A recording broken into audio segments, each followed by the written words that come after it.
So please join me, Mr. Marco Bellezza and Gianluca Moroni. We decided to have two separate stints, so please be here. Thank you.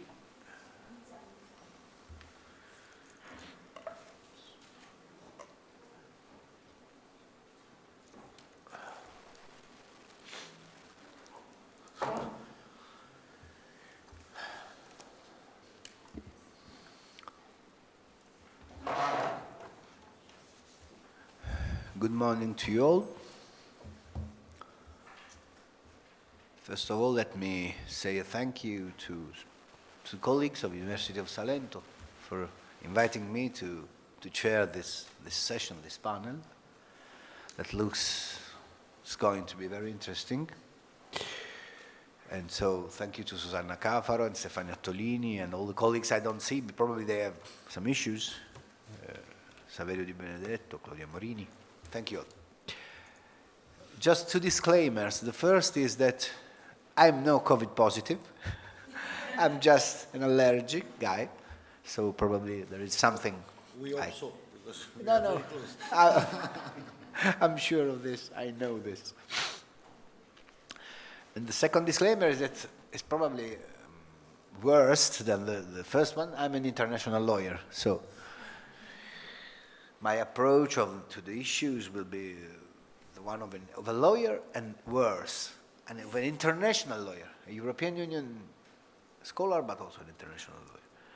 And so we have these issues. It is technology, and I focused on technology and interdependence, and democracy and threats to democracy.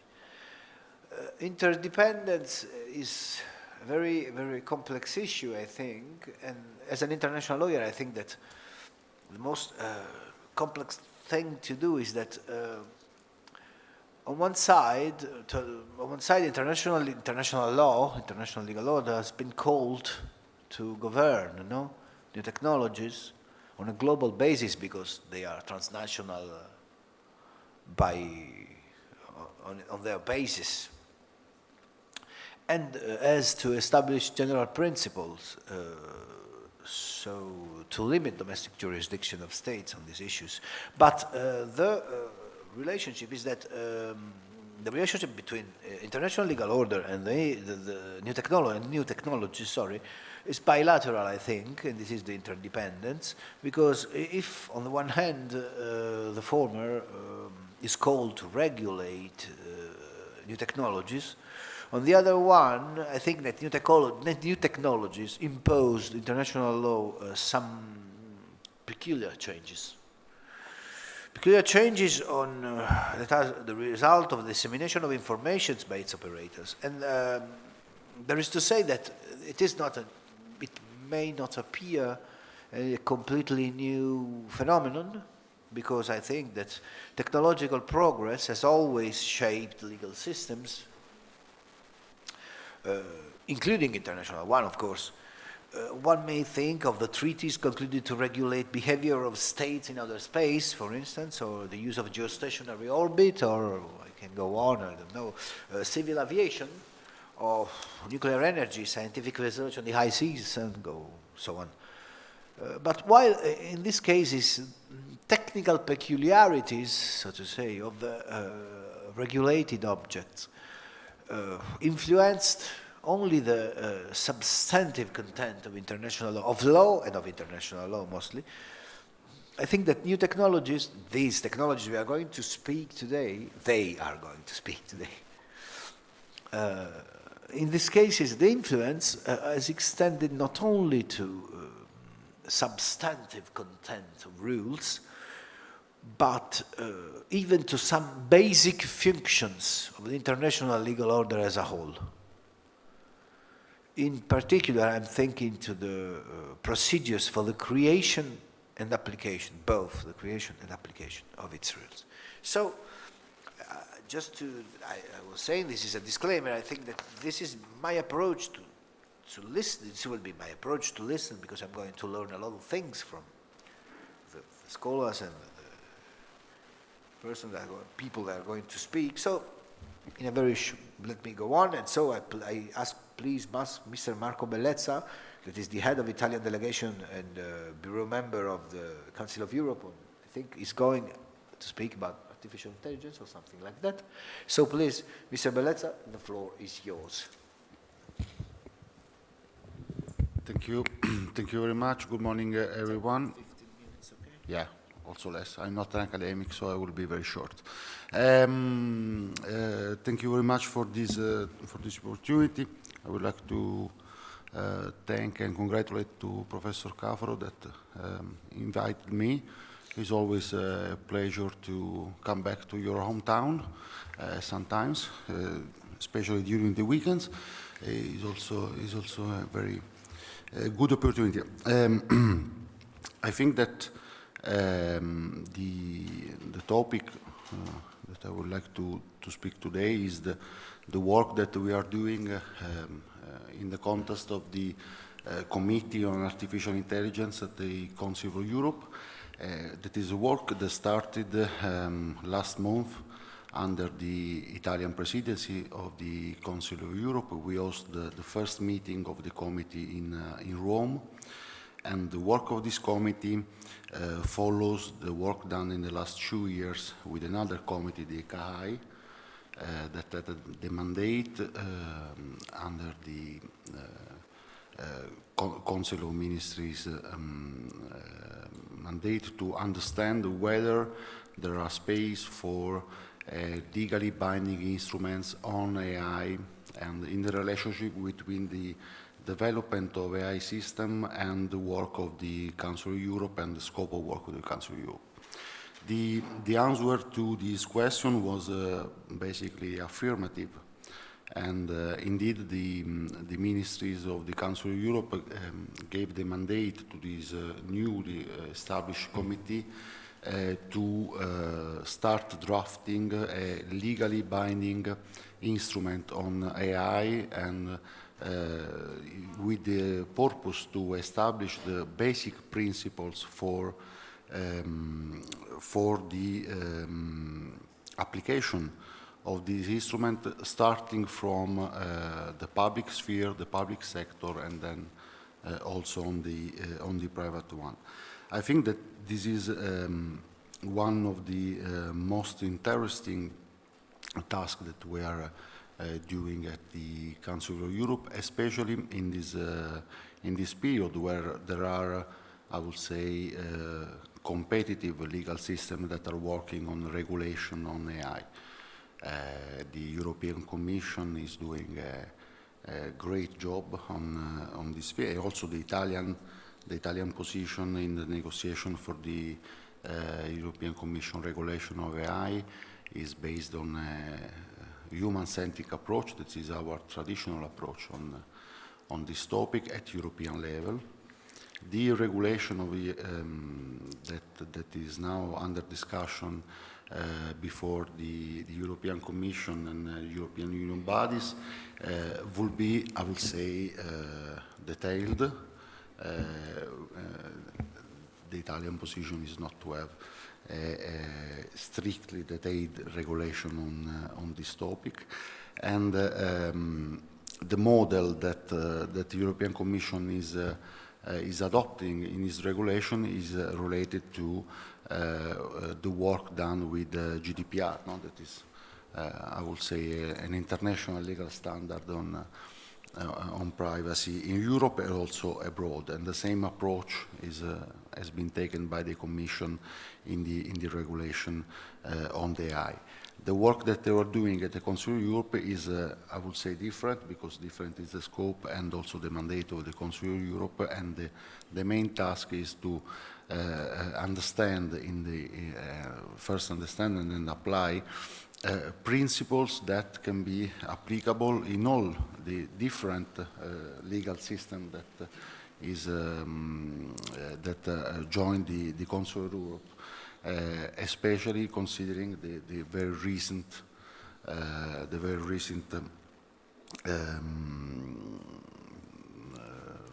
thing that we are working with in the Council of Europe with the exclusion of Russian Federation that has a huge and important impact also in the negotiation on the AI. Indeed, the work made by the previous committee on artificial intelligence, I would say, was deeply affected by the very strong position that the Russian Federation has on this topic, especially where we are dealing with one of the, I would say, one of the more interesting topics in this field is the application of artificial intelligence system by public authorities.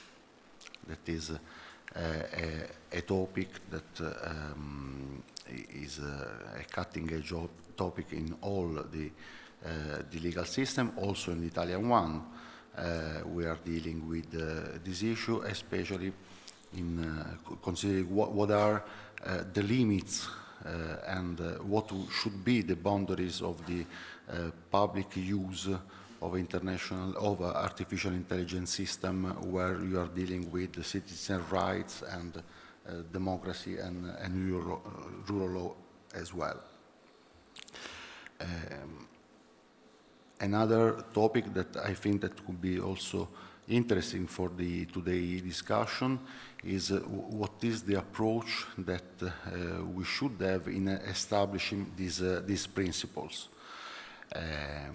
In particular, one of the consolidated view of the work that we are doing at the Council of Europe is that the best option in regulating this sphere is adopting a risk-based approach. So, an approach based on the risks on the classification of the risks that the application of AI system have on citizens' rights and on the development of our democracies.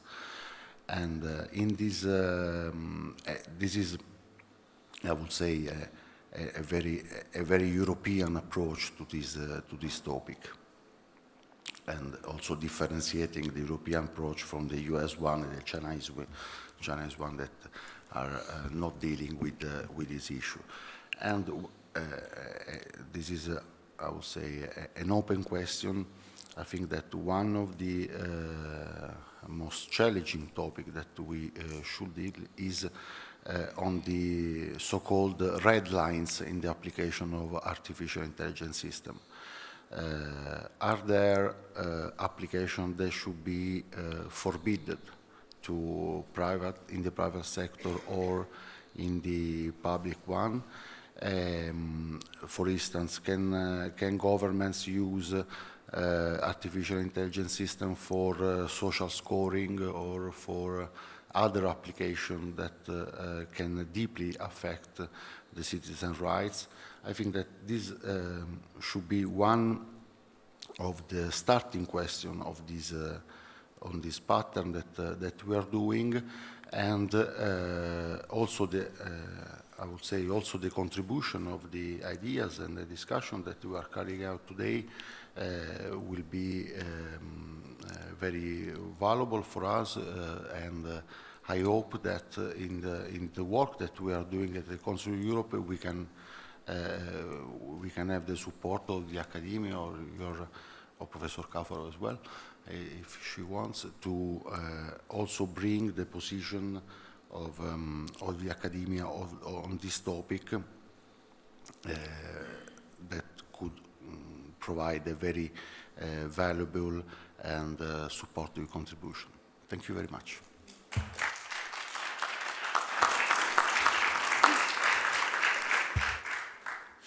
Thank you, Mr. Bellezza. Thank you for all the things you showed us. So, we are going again to know, I think it is a trend, a building trend, no? On one side, European Union is building its image of a global regulator. For instance, I think that, I'm speaking about regulation of new technologies, of course.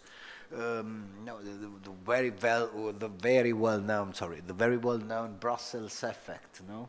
whereas European Union builds rules and other states tend to cut and paste some rules, and also European Union is going to develop and to foster all this approach by its international agreements. European Union is going to insert some technological regulations in international agreements, also in trade agreements. So this is this trend, and also this is the Council of Europe trend that is the most important thing. I believe that is the objective balancing rights. So let's see what happens. Also because, as you well said, we have no Russian Federation in this issue, and I think probably it's a very big thing. Also because sometimes, and I'm going to leave the floor to Mr. Moroni, as he said, we have a big piece of the world that stands outside of what we are speaking about. So that's it, and we have to sometimes not to think too much to the Brussels effect only. So I think it's time to leave the floor to Mr. Gianluca Moroni. Gianluca Moroni is a professional of the United Nations General Service Center. So, Mr. Moroni, it's up to you. Thank you.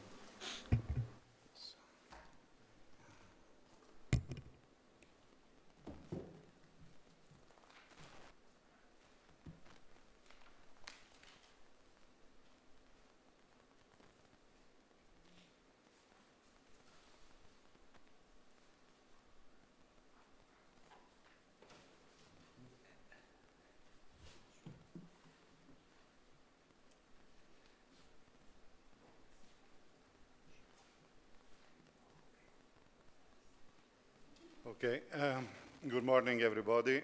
First of all, apologies because I'm not a lecturer. I'm normally an instructor, which means that I tell people who are usually technicians or military how to set up expensive things and not get shot, which makes a very, very motivated audience, but it's a kind of different delivery. So today we're going to talk about technology and the development divide, the adaptation and development strategy for new technologies in developing countries. Sounds really big, but it's an actual simple presentation for some topics which are usually takeaway points mostly. So we said technology is a fundamental factor in building and maintaining modern democracy, because democracy now is more and more informatized. Italy, we were lagging behind, but we really went in now because of also COVID on what we call digital identity and digital banking, all sorts of things. We do everything now in a digital way. More and more, again, who we are is done by technology. And it used to be, again, permeable across the economic divide. Now, technology at the beginning used to be very closely protected. Again, we Europeans, we know. We used to have the guns, we used to have this, guns, germs, and steel. We went there, we had the technology, we conquered everybody else. After the Second World War, there was a different approach of this kind of trickle down of technology.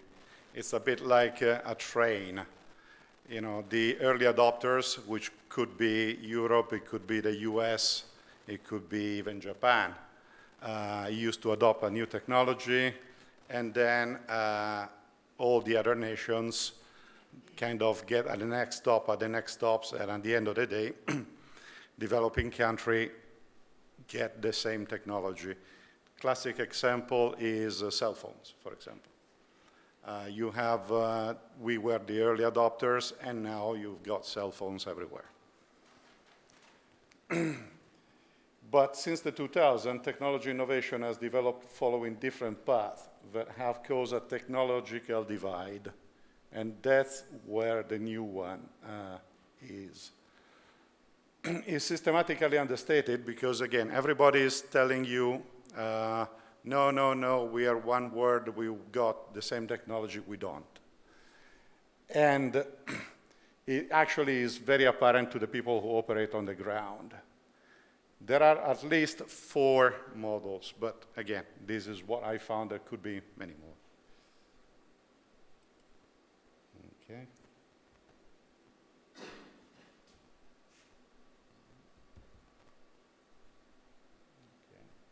So, hidden dependencies in new technology. We were talking with some of the panelists. New technology, let's give everybody electric cars versus hybrid and so on. Like, it solves a lot of problems. Except we got a problem because we have to give the services. Now, if you got an electric car, if you got a hybrid, you need to have access to good electricity, recharging points, or good gasoline even. Because a lot of places where we're going in developed countries, they have discounted fuel, which is actually very low quality. Even a modern car from outside who has got a catalytic exhaust will actually not function very, very soon because of the poor quality of the fuel. And then you have maintenance and logistics. Where do we find the spare parts? Where do we find the specialized workshops? Because again, anybody who's got a new car, for example, knows they cannot just go to a mechanic anymore. They have to go to Toyota, they have to go to Renault, they have to go to Ford, because otherwise they cannot reset the chip. So even if the car is repaired with generic spare parts, it doesn't work. So just try to imagine that in the situation in a developing country. And then you got the infrastructure, and which means, again, a lot of cars are interconnected. Fantastic, they offer this like Google service directly, except you need good internet, except you need good roads, except you need power plants and so on. And again, there is where you see, in the end, we are going for a green choice, but we're really then hiding Gazprom versus maybe what you call nuclear power plants. That's a class. Where do we find all the power from power plants? So it's the tip of the iceberg. We offer a solution, but we're buying the whole thing. We have to buy the whole infrastructure. How does this apply to supranational democracy? Talking about new technology, which is really impacting the developing world, is really a big warhorse of a lot of international NGOs, which is electronic ID. Electronic ID is also used as a mean of protection of the citizen, and when we were talking about supranational, from their own government as well. Because a lot of NGOs, they say, we are doing this ID system. The ID system is controlled by technology like blockchain outside. So I have my fingerprint, and the fingerprint cannot be faked, and my government cannot fake my ID, which is a problem if you are in a country which has got a dictatorship. But we got the same problem, you see. You've got the services which you can probably do on the ground, verification, fraud detection, officer training, and then you start going database, biometric data, biometric readers, sorry. You have an app, the web portal, which then rely on power, internet, cloud services, hardware. And those are not in the country. So yes, we're offering these, But on the other side, we are actually going to be dependent from some other country for this.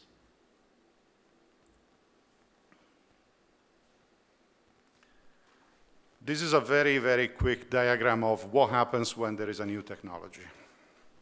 So is that new technology that is viable? If there is the old technology available, most developing countries, they just stick with it. So we say there is a new technology, is superseding the old technology. Is it viable? If it's not viable, do we have another alternative technology? If no, tough luck, we got an arrested development, and we'll see some. If we have an alternative technology, then we got diverged development, which is something that a lot of people don't think about, but is happening a lot. There is a whole bunch of different technology which is used by developing country, which is half the world, but we don't see it. If yes, then the big question we said is, does it depend on extranational services? If it's yes, then it's grafted.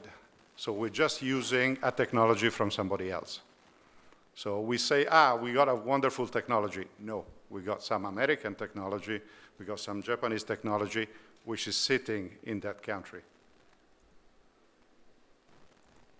If no is, can it be adopted as it is?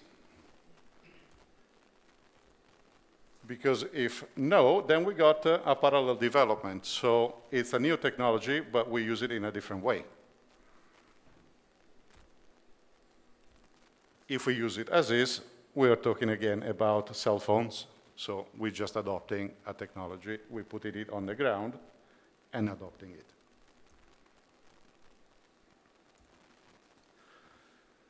Arrested development is when some technological solutions are seen as superseded or not marketable anymore by developed countries and replaced by new ones in spite of sometimes intrinsic efficiency. When this happens, production facilities and technology became unavailable. We usually dismantle things. We dismantle things even in other countries. Sometimes we sell them for a while, but then we close them because we don't want competition. As a result, the technology is no longer readily available. And the examples are freeze-dried food, radio and TV lessons, aviation, and pharmaceutical. You are going to see just a quick one on this. So anybody who's my age or more may still remember freeze-dried vegetables. They used to be quite popular before, especially in North, because not many people used to have freezers. And they were a very simple way of stocking food, which is important because, again, first of all, it stocks food indefinitely. All the surplus food, again, from especially the south of Europe, could be flash frozen. And then it can be stocked at room temperature forever, basically.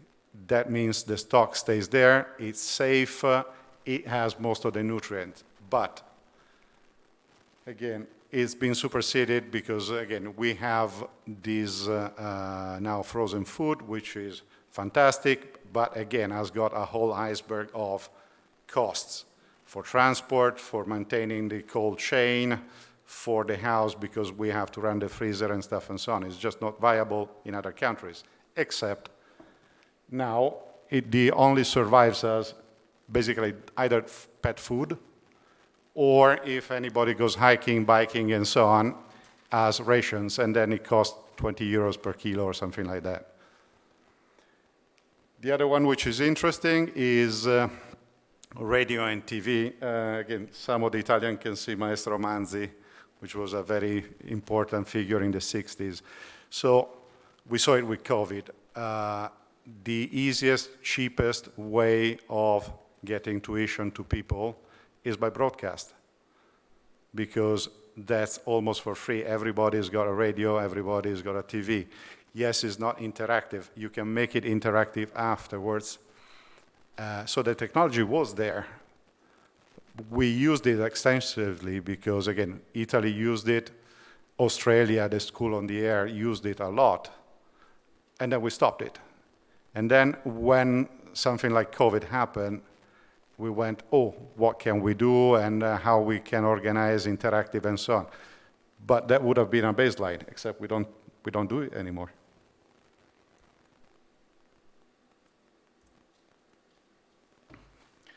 We're saying divergent development is when technological solutions are developed but are marketed with an incompatible approach, so they don't have the means to adopt the new technology in developing country because they don't have the infrastructure.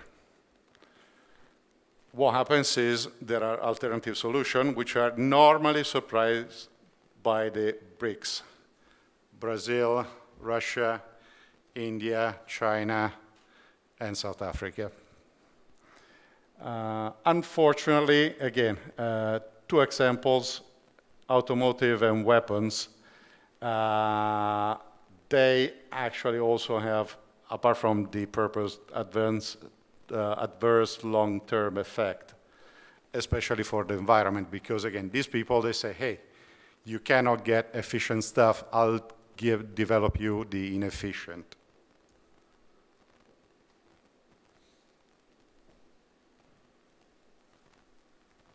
Cars are a big example. There are no, again, you've seen it in the market. We don't have off-road vehicles anymore, really. The EU has actually outlawed most of the pickups, and there is a big demand for it in developing countries. And they want something that looks also like modern cars, except inside this car are just the old 20 years ago type of car. They work. They work on African roads, they work on South Asian roads and so on. But the polluting effect is very, very high.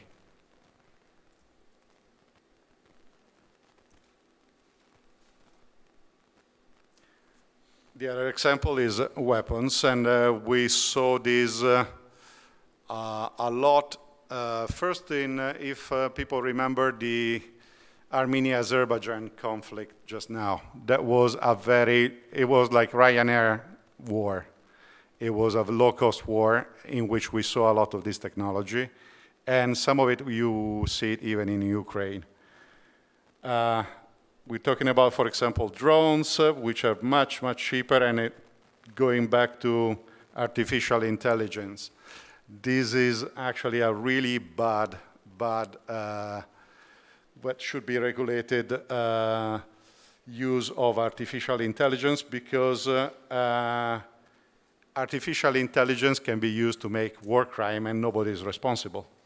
Because it was the algorithm, we didn't have any idea what it was going to do, it just chose a target. It just so happened it was the Red Cross.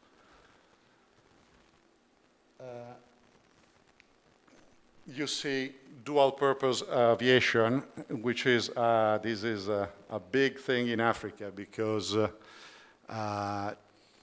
you can circumvent embargoes. This is basically a Russian, well, Ukrainian, in fact, transport helicopter, because they sell them all over the world. You can buy even with funds by donors and so on, and then separately you can buy all these nice weapon kits and make it into an attack helicopter. The other one is the small arms. Again, people who are in Brussels, they know the FN, for example, the big producer of very good small arms and stuff, different calibers, very modern, and again, expensive. The rest of the world goes on Kalashnikov. They're making them modern, they make them sexy, they're still Kalashnikov. They work, and they do the purpose. They use the same ammunition from 45 years ago, no problem, and they're just cheap.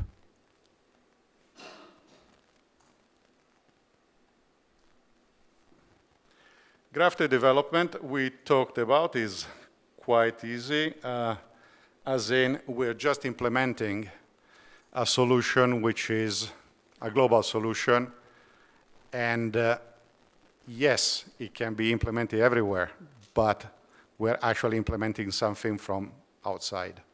So again, in the most inexpected places, you'll find things like, you're in the middle of Sahel and you open Tinder and it works. You can get an Uber ride everywhere. Again, learning platform and mobile banking, they all work. They can work everywhere. You can find your own solution in the country, but they're depending on outside solutions for that, outside platform, outside cloud storage, everything. Now, we say, oh yeah, but that's safe. Yes and no. You remember when Google, for example, had a problem with the DNS a few months ago? There were shops in Bangalore who were not working anymore. There were people in Russia or in Southeast Asia or in Africa who couldn't open their doors anymore because they put, fantastic, we put a smart house system on Google. Google doesn't work. We got a problem. And what happens is, you saw Elon Musk, for example, when people get politicized, some people can just decide one morning, hey, I am the head of a corporation and I don't like this country. I cut the service. It can happen.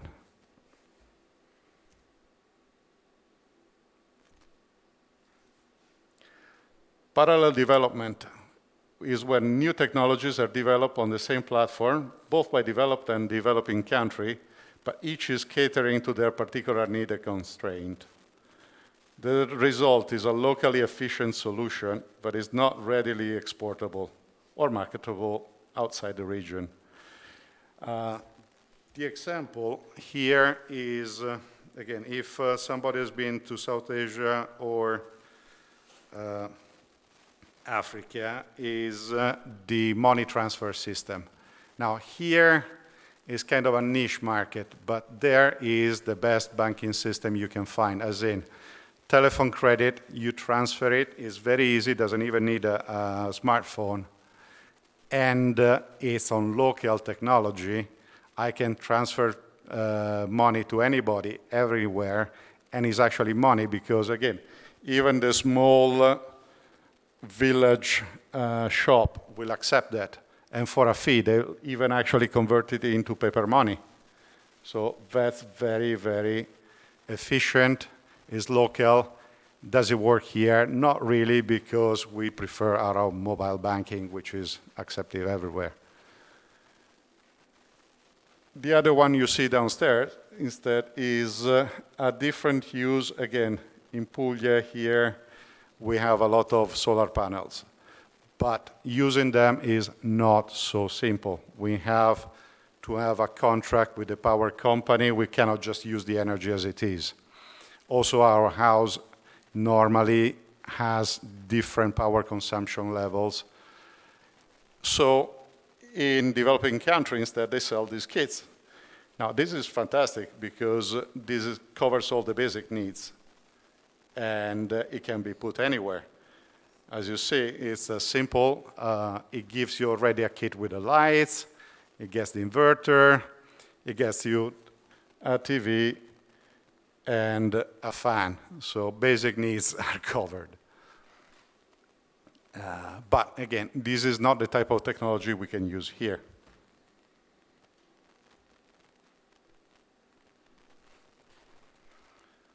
Takeaway points. Technology innovation no longer follows a single model, as we were saying. It's not the train anymore. Sometimes the train goes in different direction.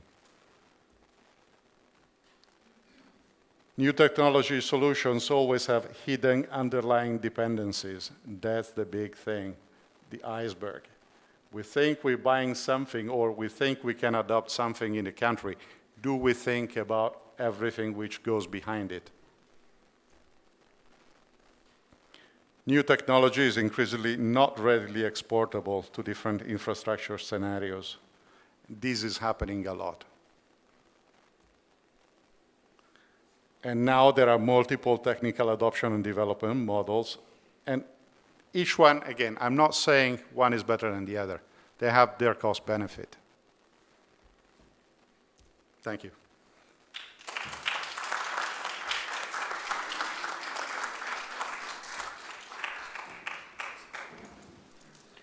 Thank you a lot, Mr. Moroni, for really interesting presentation that showed us a lot of things that I did not know, so it's a very interesting thing.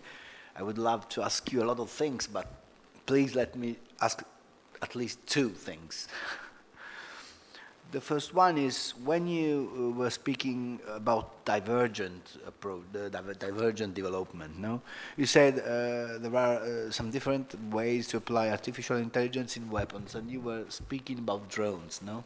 And you said, and whose responsibility for this targeted killings by drones? I've been studying and thinking about this since a lot of time, and I think about this is really a question to you. It's not. It's just an idea, but yeah, I'm not sure it works. It could work. I think that we may use the approach that some international criminal tribunals used. For instance, the International Tribunal for the former Yugoslavia.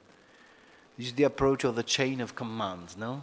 So, for instance, if I am the leader of a group and I say to one of my people, just kill people, and they do this, they are, of course, they are responsible for this, but this builds up to me because I was the one who gave them the criminal order.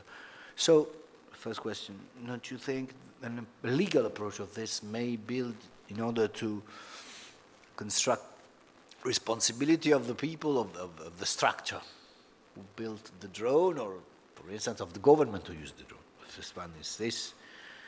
And then when you were speaking about grafted development, no? So there is some kind of use of Google when you are not in the US and so on. And I think this is not a question, but I would love to say, just to know if you do agree with me. I think this is a demonstration that there is no borderless world, no?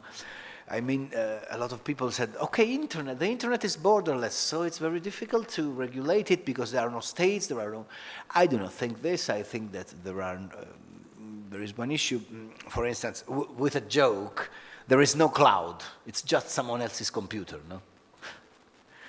And then the third thing is when you spoke about parallel approach, you said there are niche gray markets in Europe. Which one, just to know? Thank you. Hello. Does it work? Okay, Yeah. good. So let's do it in reverse from third to first. So when we were talking about niche market, for example, when you talk about direct transfer of money from one account to another, or the famous Poste Pay for Italians, usually is like dodgy transaction on eBay. So, but again, it's possible, it's been discouraged, and in fact, there isn't that much of a use. Again, there were some platforms who tried, but it really just gets into a niche market. The second one, I agree with you. The first one is complex. Like, I'm just a technician, so I cannot really speak. I was at the ICTY, but as a technician. The problem is that jurisprudence is being developed, but there are, especially in the United States, are really trying to push the blame away, basically, because they're using the attack drone. There was the famous, the landmark case is the one in Yemen, when they attacked that series of people because it was a convoy, but it was actually a marriage.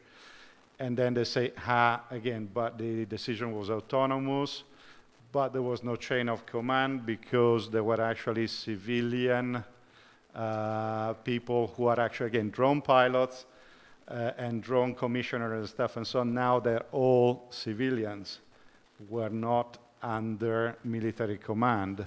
They're not in the country. They can always say, I didn't know. And so they're trying to do this fire and forget. The next generation of this is going to be even more terrible for everybody, is loitering. Again, Azerbaijan versus Armenia. The next war scenario is going to be drones, especially the ground ones who stay there for ages, for months, for years, and they just dormant. So maybe the government that sent them is not there anymore. They're just acquiring target. Like they wake up after 1 year, they see something, they shoot.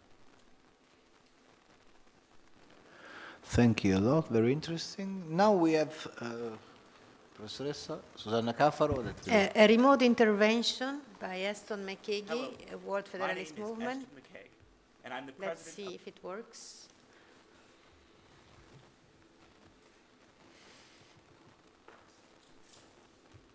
Hello, my name is Aston McKay, and I'm the president of the Young World Federalists, a global youth movement building support for world federalism and global democracy. I'm a youth climate ambassador at the Center for UN Constitutional Research, a member of the Board of Citizens for Global Solutions, a US-based World Federalist organization, and I'm on the Membership and Outreach Committee of the World Federalist Movement Institute for Global Policy, which is the umbrella organization for our movement. It's an honor to be able to speak with you today. I would like to thank Susanna Caffaro and all of the organizers for making this exciting and extremely relevant event possible. My sincere apologies for not being able to speak with you in person today.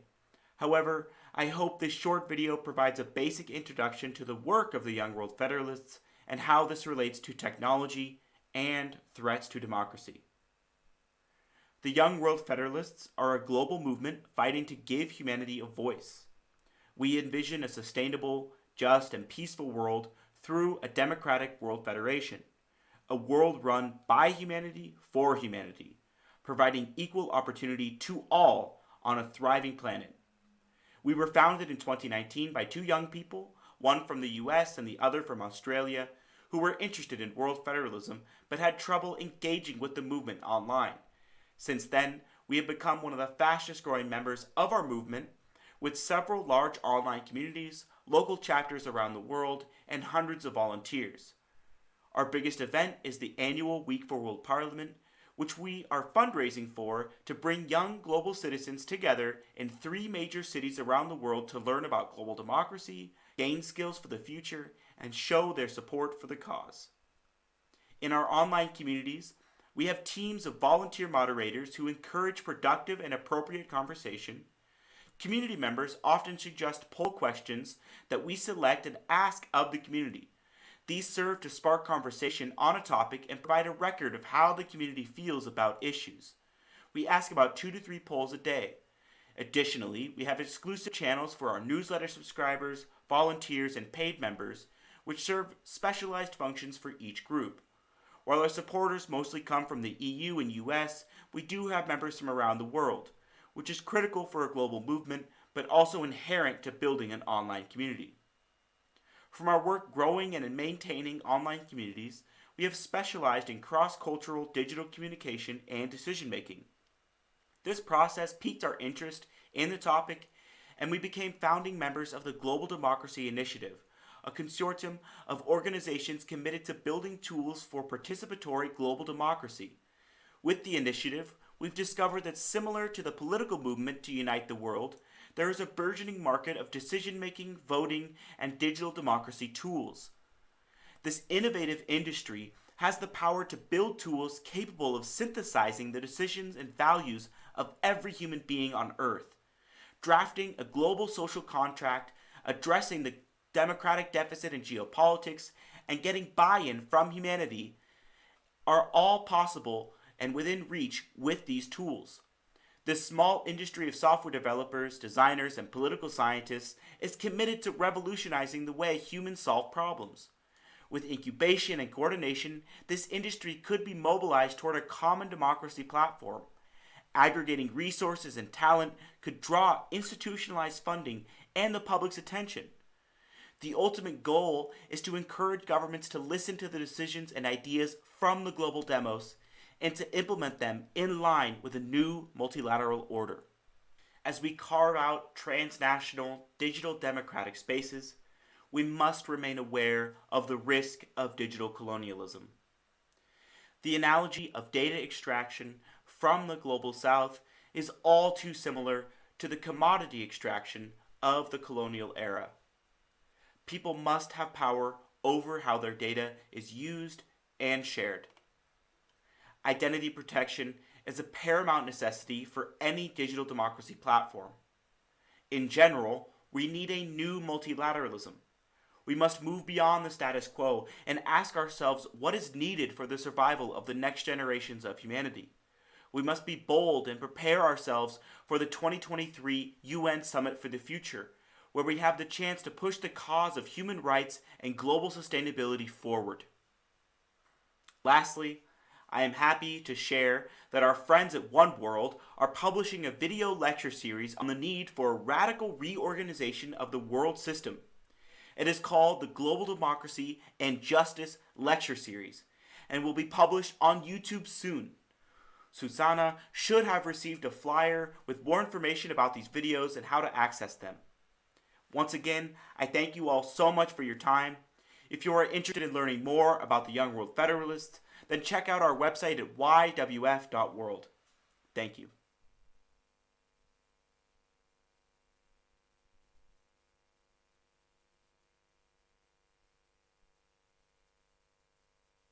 Okay, now see. Okay, now yes. Please, Stefania Tolini, Melania Vicentelli, and Francesco Ribezzo may come here and sit here.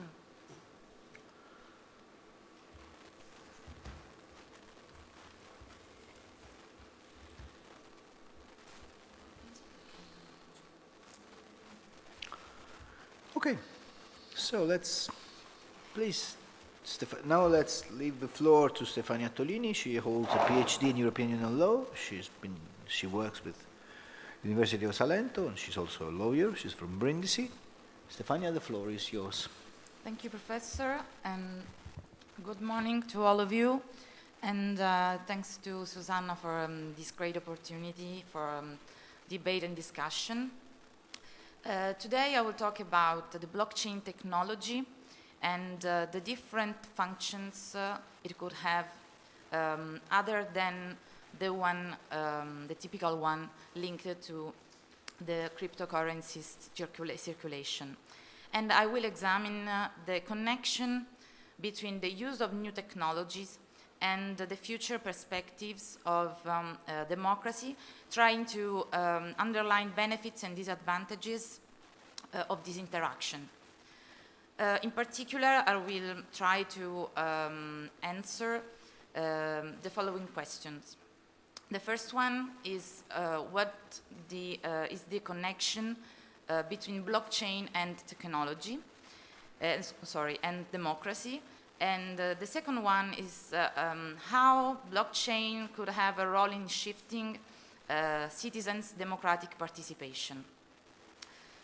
I will start by defining the blockchain technology, and then I will highlight what the key elements of blockchain are, because these elements are relevant to understand how the future use of new technologies could benefit democratic participation.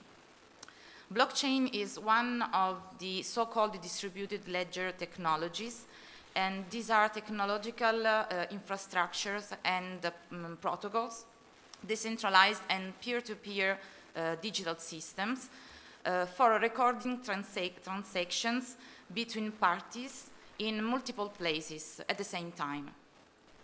So DLTs deploy cryptography and consensus mechanism to allow participants to share an immutable copy of the same ledger, so the same transaction.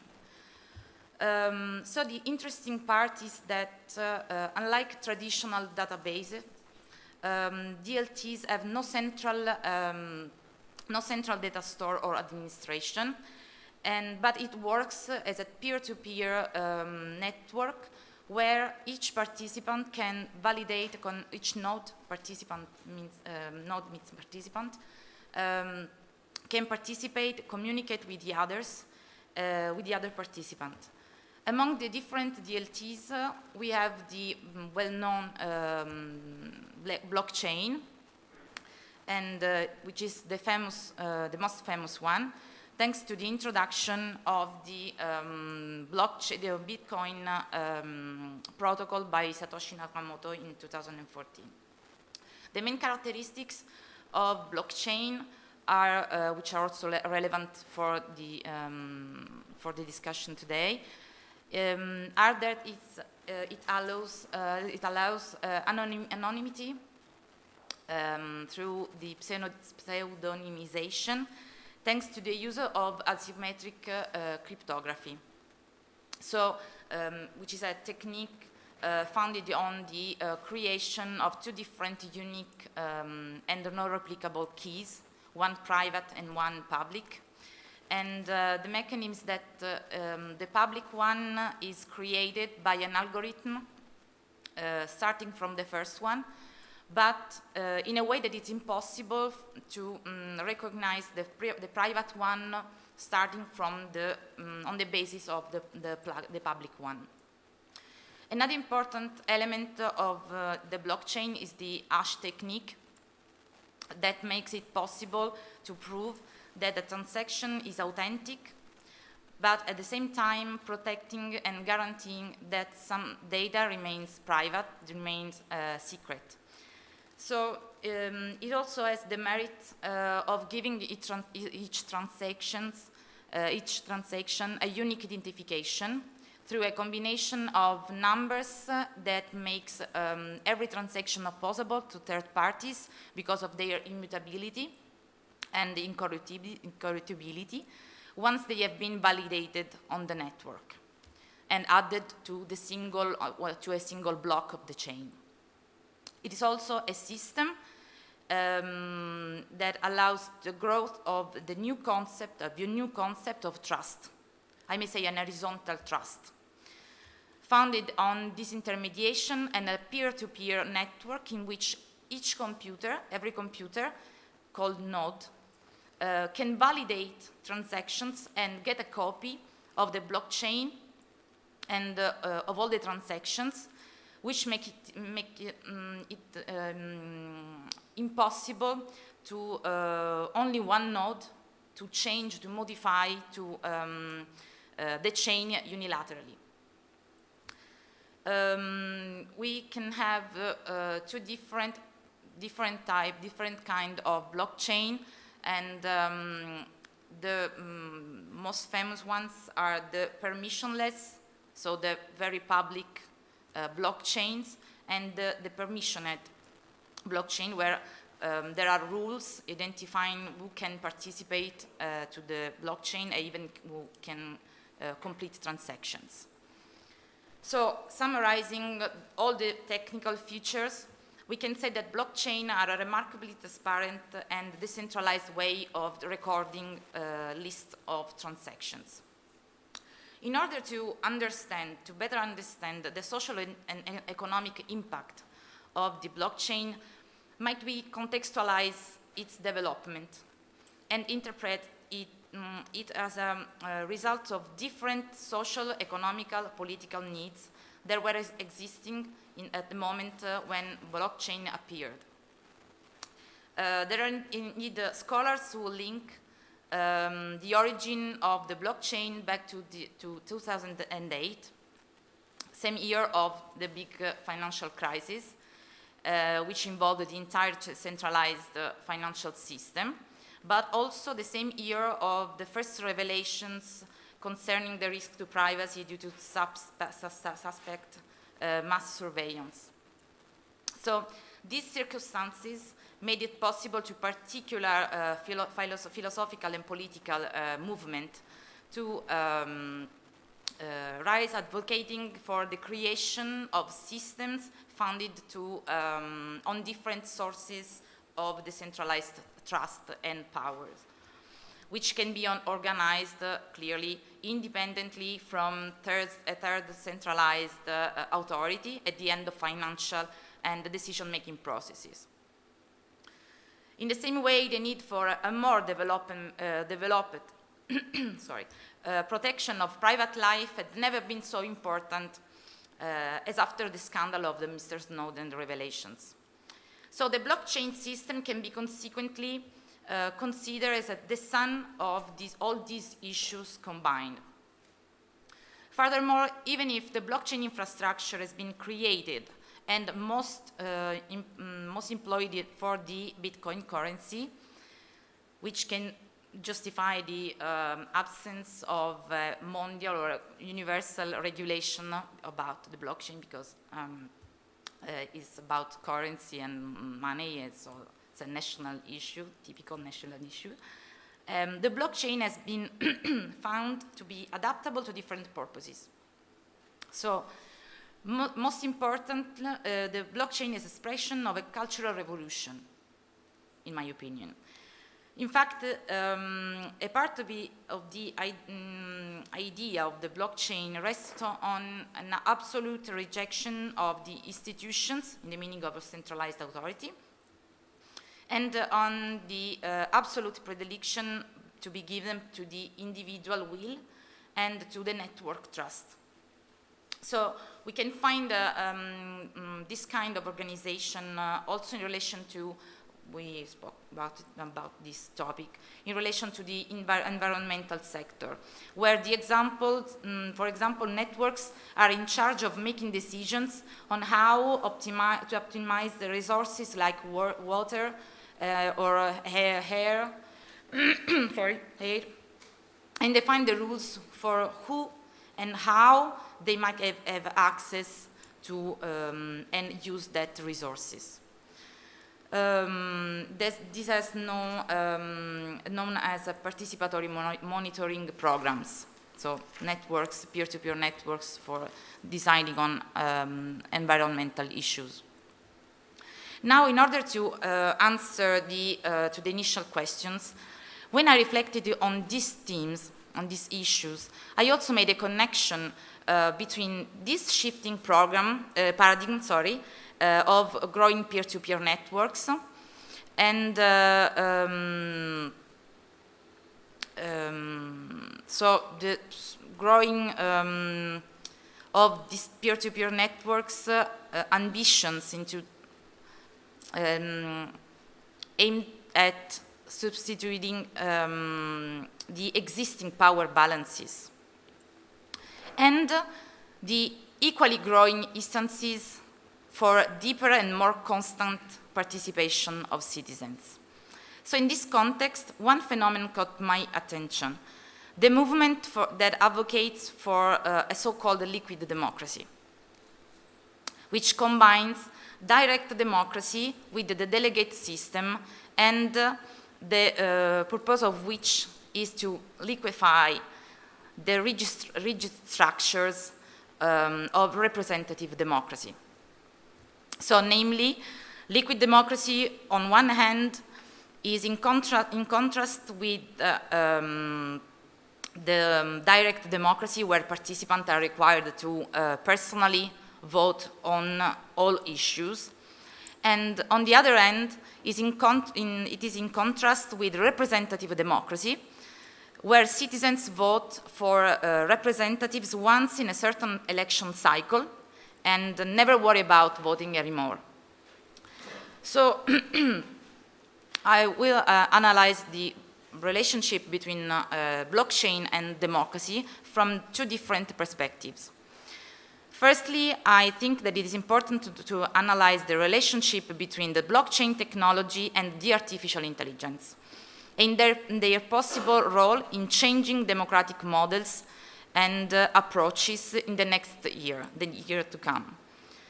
In fact, it is relevant to highlight the impact of blockchain on the functioning of other technologies that has been considered as being a potential threat to democracy, such as artificial intelligence. Many experts emphasized that in the last years that despite a priori neutrality of technologies, some of them could be weaponized, we can say, to corrupt elections and poison people's faith in democratic institutions. For example, I'm talking about the case of fake news and unfair practices of bots, political bots, robots, and they can manipulate public attention and public opinion. Blockchain could have an important role in the development of an ethical, more transparent artificial intelligence. These indeed are both different kinds of disruptive technologies which raise ethical issues. In particular, the incorruptible and immutable blocks of the blockchain protocol can help the cause of creating more trustworthy AI. Because artificial intelligence works thanks to the gather and circulation of a big amount of data, and blockchain on its side is a big container of securitized data, in the meaning that they are anonymous and immutable. So we could imagine the blockchain registering all the data and all the different external elements taken into account by the artificial intelligence algorithm within the decision-making process. So this more transparent process of collecting data can ensure and increase trust, also because of the fact that, as we said before, all the information is stored in different places at the same time. Blockchain, I don't know. Blockchain could also be employed as an e-voting system, which could help implementing those forms of participation. And maybe we can start from the local level or small realities to use this type of technology. But what are the basic requirements for an e-voting system to ensure fair elections? Well, I brought here 4 or 5 requirements. Firstly, it should not allow for compulsory voting. It should guarantee anonymity for voters. It should ensure and demonstrate to the whole community that votes are correctly counted. It should let only eligible voters in the block, in the chain, sorry. And it should ensure that election results are not controlled. So we just saw for the first 3 points that anonymity and incorruptibility of the blockchain is a characteristic of blockchain. Sorry, no, thank you. Can guarantee fair elections for this point of view. But the problem is in 4 and 5, the 4th and 5th point. Because how could we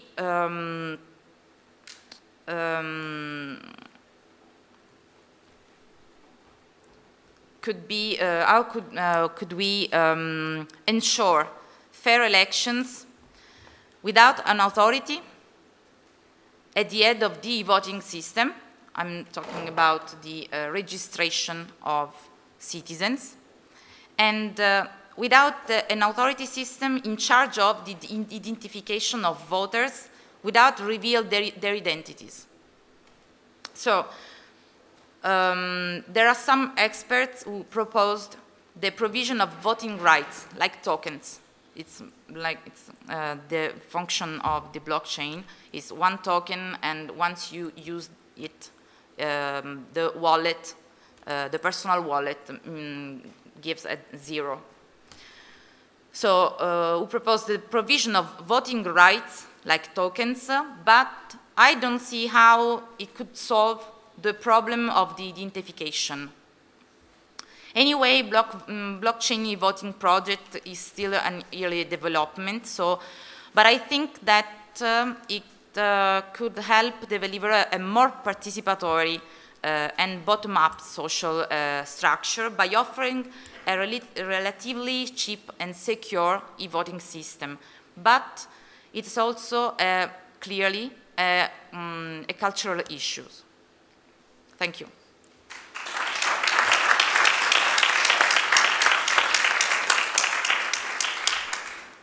Thank you, Stefania.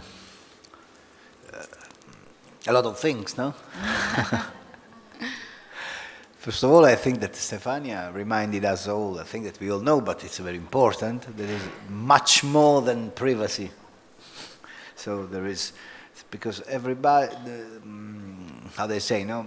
People that did not study all these issues think that technology impacts on fundamental rights mostly about privacy rights, or privacy as they say, but it's not just this, there is much more than this, and Stefania reminded us about the issue of democracy and artificial intelligence, and I'm sure they did not study this before, but Stefania and Gianluca Moroni were thinking to the same thing, because Gianluca Moroni spoke about EID, and Stefania was speaking about this.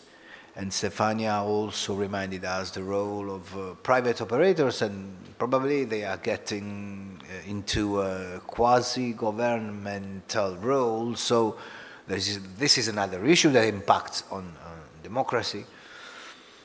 And then Stefania reminded us another thing that we heard about in this very morning, because that is about balancing rights, no? And we opened with Marco Bellezza and the role of Council of Europe. So everything is holding together, I think. And then the thing that that came into my mind was, while Stefania was speaking, if she was not speaking about this, I was thinking to non-fungible tokens, NFT. But just because this is another issue that it is a trade issue mostly, no? Because we all know about the trade on NFTs, but this may impact also in fundamental rights. So we have another issue that is linking things together. Trade and fundamental rights are, we all know, very strictly interlinked. So we have a lot of things to think about. But I'm not a speaker, I'm just the chair, so let me leave the floor to Melania Vicentelli. Okay, so to Francesco Ribet. So Francesco, the floor is yours. Thank you. Good morning, everyone. Please let me introduce myself briefly. I am a trainee lawyer and a law clerk in the court in Lecce. And let me thank the scientific committee and all the organizers who allow me to speak today on the occasion of this international conference. The current proliferation of digital technologies could be defined as a new global industrial revolution. This relentless process, accelerated by 5G connectivity and artificial intelligence, is likely to change the infrastructure of the internet and its governance. This process calls into question several juridical problems which are deeply connected, revealing unprecedented overlaps between different disciplines. The complexity confronting public and private powers raise questions about the protection of fundamental rights in a digital ecosystem, challenging established constitutional principles. Not by chance, many scholars argue that the evolution of digital technologies is related with the evolution of constitutionalism, in consideration of their capacity to impact the existing democratic process. The internet has evolved into a global and decentralized network, showing that we live today in the age of interdependence. This interdependence emerges in many respects. First of all, interdependence between public and private powers. The state-centric model has decreased in importance in the face of globalization, an environment where transnational corporations and intergovernmental organizations domain. In this context, where supranational rules emerge, the compliance with legal standards has to confront with transnational problems, giving way to a constitutionalism defined as global but unbound. In other words, the cooperation of private authorities in the economic unity of markets is fundamental. Few companies have consolidated their role in the markets by building the infrastructures to operate in a self-sufficient manner. Think of the submarine cables owned by the big tech players.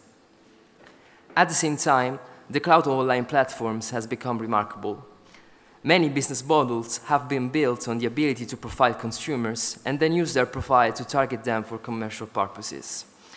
In 2008, during the roundtable on online data collection, the former European Consumer Commissioner, Maglena Kuneva, stated that personal data is the new oil of the internet and the new currency of the digital world. As is common knowledge, internet users, especially social network users, often opt for free services in exchange for acceptance of advertisement based on the user's profile and online behaviors. In addition to this, the network effects can result in entry barriers. This could let us say that a new generation of consumers is emerging. We refer to the so-called prosumer, an individual simultaneously involved in both production and consumption process. In the second place, it is to underline the interdependence existing between models of governance and digital technologies that are often used to achieve economic and political interests. More and more often, the political debate adopts digital sovereignty discourses. The approaches vary from the so-called hands-off model to the state-controlled internet. In many countries, surveillance and information control are widespread. According to the Berkman Klein Center for Internet and Society of Harvard University, filtering practices continue unabated for a large majority of countries known to employ technical filters to block internet contents. In many of them, it is apparent that the filtering practices closely follow the political contours of the governments.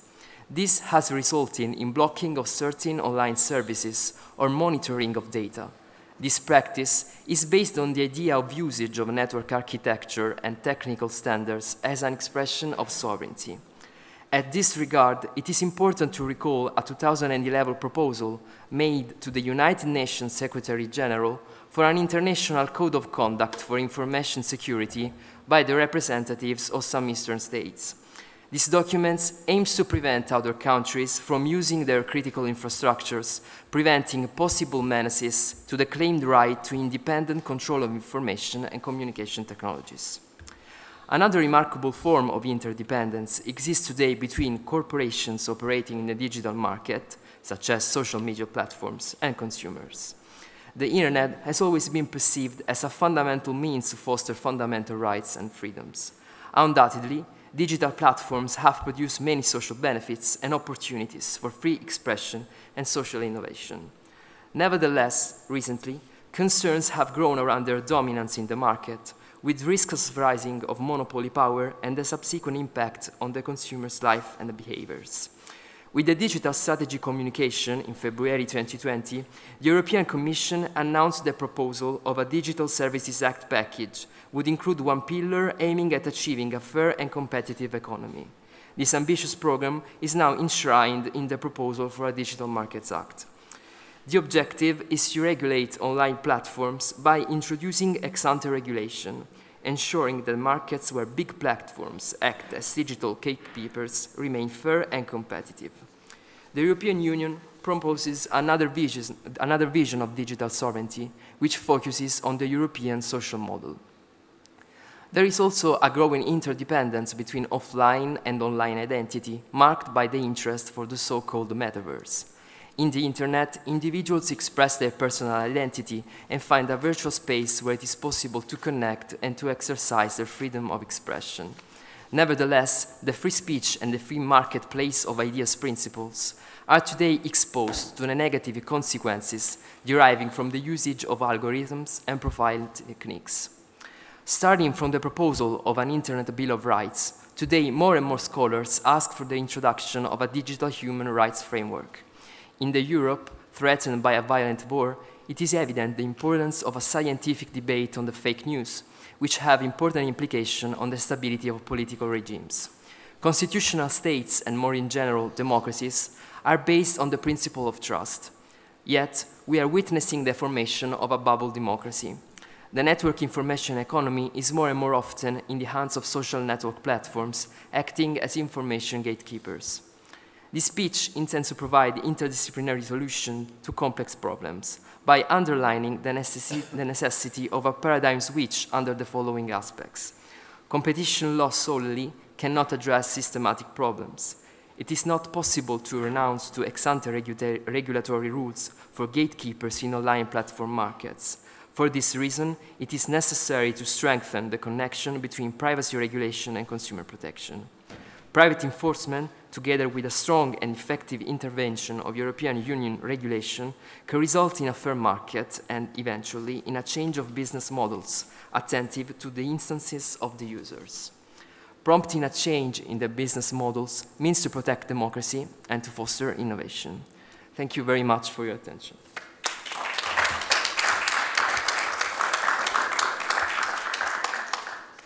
Thank you, Francesco. A lot of questions, a lot of issues more on the ground. So we heard about constitutionalism, I think I may say digital constitutionalism.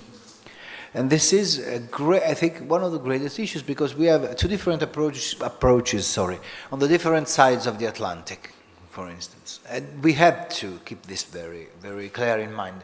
I think that probably a way to bridge different approaches are, but I'm not going to speak about this because it's a very long issue, and you do not want me to speak about this on a Saturday morning. The issue is that probably two different approaches can be bridged by procedural rules, not substantive, but rules on proceedings. So just let me say this. And then we have all the big issue of the DMA and DSA and proposals that have been probably approved now, we all know. And there is, I think, a great issue of bis in idem also. We are not speaking about this, but there is a very classical thing of European Union law, the difference, the approach, the interlinking between antitrust law and regulation. If you sanction for a thing now, Francesco was saying they are adopting an ex-ante approach, no? But we all know that there is also antitrust law that uses ex post sanctions. What happens about the bis in idem principle? It is a basic principle, it's a fundamental right. European Court of Justice reminded, said many times that it's a fundamental right. So we have also this. And then we have also the issue of the gatekeepers. And this is the third thing that Francesco reminded us. We have these very big companies. What about the exemptions on responsibility that the old directive has had and the new proposed instruments keep working? But again, I'm not here to give you answers. I'm just here to put questions. And so I think that now we can leave the floor to Melania Vicentelli. So Melania, the floor is yours. Yes. Hi. Allora, I'm Melania. I apologize for my English and for my speech. I'm not a professor, but I'm an exponent of civil society. I have a degree in international relations at University of Salento, and I'm working for the Immigration Bureau of the Prefecture of Brindisi. Okay, then, let's do it. Allora, hands up, who has heard of metaverse? 2, 3. Okay, thank you. What does it mean? Myself, I heard for the first time the word metaverse some months ago. It happens to come up as a casual dinner conversation. What is your job? Crypto. Silence. Perplexity. So, where do you work? I'm working from home. So, far. Nothing out of the ordinary, because we are already used to this new form of work after 2 years of pandemic emergency. It's the norm, remote working or working from home. If I had a definition about metaverse, I would say it is that space which through states, seas, Europe, the entire globe, and a place where, hypothetically, if there was an optimal infrastructure, each person could connect it. I think, before we start to talk about metaverse, it's necessary to know words. I introduce some basic concepts like blockchain, NFT, cryptocurrency. Blockchain, which Stefania spoke extensively, when it's done, okay.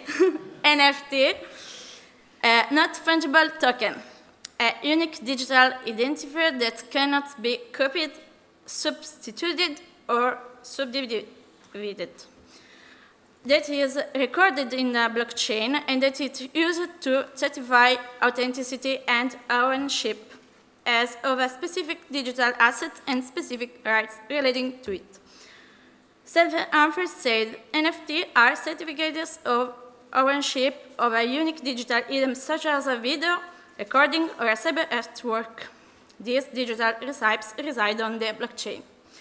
Andrew Ferdani said, an event ticket sold as an NFT could be embedded with a predetermined time for a personal meet and greet with the founder of a company or a brand's celebrity spokesperson. Cryptocurrency, sometimes called the cryptocurrency or crypto, is any form of currency that exists digitally or virtually and uses cryptography to secure transactions.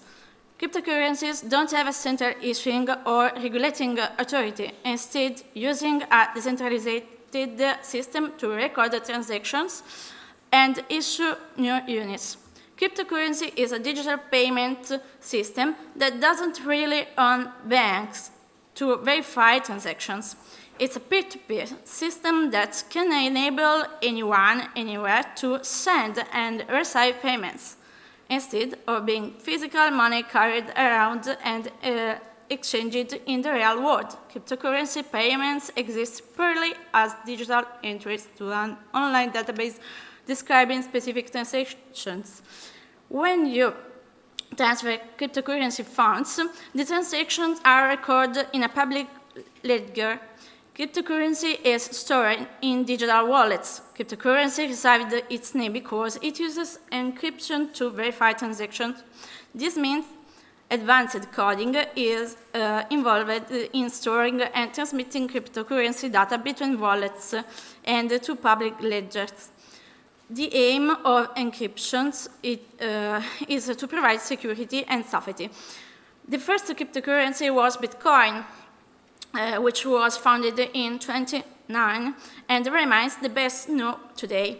Much of the interest in cryptocurrencies is to trade for profit with speculators at time driving prices skyward. Cryptocurrency run on a distributed public ledger called the blockchain, a record of all transactions updated and held by currency holders.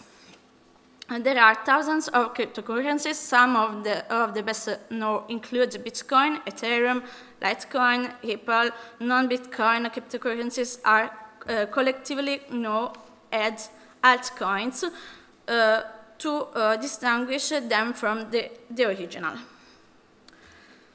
Now, first rule of metaverse. There are no rules in the metaverse. We take it for granted that the metaverse in one way or another will be a space virtual of course, but still a space inhabited by extensions of ourselves that we will call avatars. Being a world beyond our physical world, we will immerse ourselves in the metaverse through augmented reality, AR, or virtual reality, VR, by means of wearable devices such as viewers. As a space in the metaverse can be ontologically free, open to all, without access limits, or it can be delimited with obligations and laws to be respected. In any case, even in the most inclusive hypothesis, it must still be borne in mind that, a bit like the first axiom of communication, according to which one cannot not communicate, even the total absence of rules itself a rule. One of the maxims that accompanied the birth and evolution of Facebook was, if you are not paying for a product, then you are the product. How many true and fairfax still think that Facebook, Instagram, and same commercial TV are available to us for free only because to access it is not necessary to subscribe or pay a fee?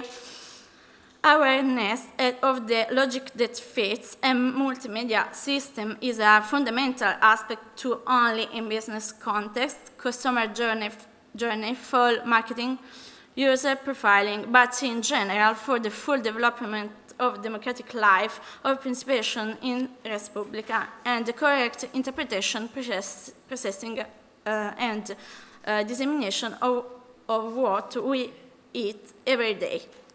Information. Every day, the Italian Postal Police wake up and know that they will have to run more than complaints of billing, defamation, online violence to try to put a stop to the avalanche of cases that raise the issue of the civil liability of those who, hiding behind a keyboard, express judgments and often go beyond the minimum rules of civil coexistence. When users interact through their avatars, there may be situations in violation of civil law or criminal law. If one avatar were to attack another, could we apply the criminal laws of assault and beatings to this situation? How could we make an avatar accountable to his action in the metaverse? Not to mention that providing the assault of beatings would be practically impossible in the absence of actual physical injuries, particularly while in the case of sexual predators, which is already emerging in the metaverse. There have already been episodes of grouping that could fall under the label of sexual harassment, especially if you think that users could wear haptic vests or other technologies that would allow them to experience sensations in the real world. Sexual harassment laws do not require physical contact to define a prosecutable attitude, but we are existing laws adequate to manage this phenomenon in a virtual world. Who is responsible to ensuring other safety? The evolution of the concept of private property allows to clearly see how the transition from tangible to intangible has led to an epochal change in every aspect of our reality. If by private property we meant what you can physically consider yours and you can circumscribe it within spatial boundaries today, it is difficult to apply this definition to what is most precious we have, our data. Violating a private property does not only mean entering someone's home without their permission, but also entering their mailbox, selling their social profile. On the other hand, at a company level, it means breaking through computer security services, accessing servers, stealing data, and asking for a ransom, for example. Let's imagine the concept of private property in the metaverse. Let's imagine we want to buy land where to put the headquarters of your company. It's possible to do it. Who is the owner to pay the property to? Transactions in the metaverse are generally made by exchanging cryptocurrencies or NFTs. NFTs is a unique digital resource. It can be an image, a piece of music, a video, a 3D object. Virtual real estate, therefore, is also NFT, and companies are willing to spend huge sums to own this type of property in the metaverse. Do the rules of land law apply to the purchase of NFT? Will real-world legislation cover offenders or on private land in the metaverse? Can you take out a mortgage of your virtual property? Hence, the question of government or rather governance in the metaverse. There are three potential models: the enclosed garden, open source, hybrid model. Enclosed garden, the creator of that environment establishes the policies under which the services governed. User data does not go beyond that portion of the metaverse space and cannot be transferred unless the conditions of the creator of it. This type of governance is similar to that on current SNS. It changes the amount of data accumulated to better profile the user and return a more satisfying and immersive user experience. The ultimate goal is to keep users in the metaverse as much as possible and to attract more and more advertising revenue. Open source. In this hypothesis, anyone could build their own metaverse and freely connect it to that of other creators. There is not only the metaverse. Another example is Decentraland, a metaverse opened to public for the first time in February 2020. Based on the Ethereum blockchain, Decentraland calls itself the first fully decentralized virtual world. Transactions in this world are done with MANA, the native cryptocurrency.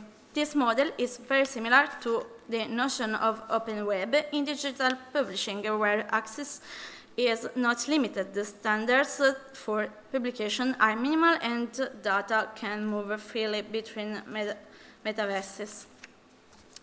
The hybrid model, the hybrid option, allows creators to set their own governance policies. However, the main standards of privacy, sharing, and data security are governed by superior entities such as super-state guarantee bodies or national laws. This type of governance does not link the access and use of data to the individual metaverse, but allows the portability of the data in each metaverse, no or created, but in compliance with the general rules in force. If I give you my data, what will you give me? 2 minutes more. 2 minutes. Okay, Thank you. The real and central legal issue and the metaverse concerns data and its protection. The metaverse will expose new categories of our personal data through greater risk, facial expressions, gestures, and other types and reactions that an avatar may produce when interacting with other users or content. GDPR and could undoubtedly apply to the metaverse, as does the UK's Data Protection Act, but given its new nature to ensure adequate protection for others, for users, but it may need to be revisit the processes governing informed consent on data processing. So, in the case of metaverse, we have to consider the position based on the person who manages the avatar, or is it more appropriate to look at where the avatar will be, since it will be the avatar data that will be processed? And if we consider the position of the avatar, how could we determine in which jurisdiction the metaverse falls? Eva, okay, thank you. What? Thank you. One of the roles of the chair is to keep speakers in time. So, very interesting things, and the thing that I was, while you were speaking, I was thinking to an old approach, no? The old things is that law is always there. I told you I'm just an international lawyer, so you can't ask me much more than this, but I was thinking that in the second half of the 90s of the last century, that is a very strange thing to say, the last century, you know, it looks like centuries ago, there was a Declaration of Independence of Cyberspace. It was written down by a guy that was J.P. Barlow. Do you know what Barlow made for a living before being an informatics? No. For his luck was much better than this. He wrote lyrics for Grateful Dead. Yeah. So he came from the flower power generation. And the Declaration of Independence of Cyberspace was born in the flower power approach. The generation of, it's just by chance, I have it here. And it spoke like this. It was speaking to states, okay? You, states, are not welcome among us. You have no sovereignty where we gather. You have no moral right to rule us, nor do you possess any methods of enforcement. We have true reason to fear. Cyberspace does not lie within your borders. This was not true, of course. This approach, that was some kind of thinking the cyberspace is a legal void, was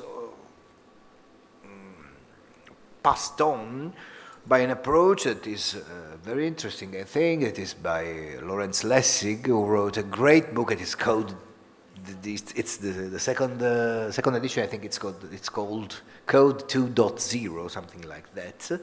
And in that, Lessig told us we can regulate the web and also new technologies, because I think that internet is a very much bigger thing that we are thinking about usually. So, and how can we regulate it? By code. What is code? It's just the mixing of hardware and software, mostly. I mean, we have to, Lessig said, that internet can be controlled by forces that are in large part exercised by technologies themselves. Backed, it is Lessig's wording, backed by the rule of law. So we have law that builds general principles and technology that has to enforce them. I think that this is one thing that we can think about all together. So I thank you all for your speeches, and I leave the floor to whomever wants to say things, ask questions. We are not able to answer to, sorry, of course, but it's up to you. Thank you.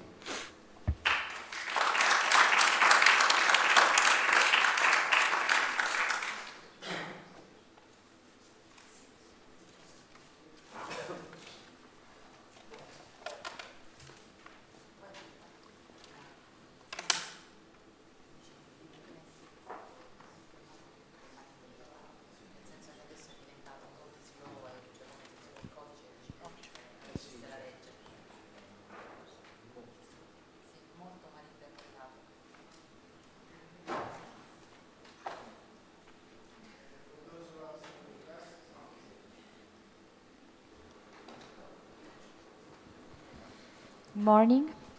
I introduce myself. My name is Sandra La Rosa. I'm a student of University of Salento.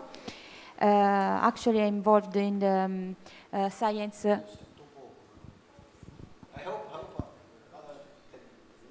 Hello?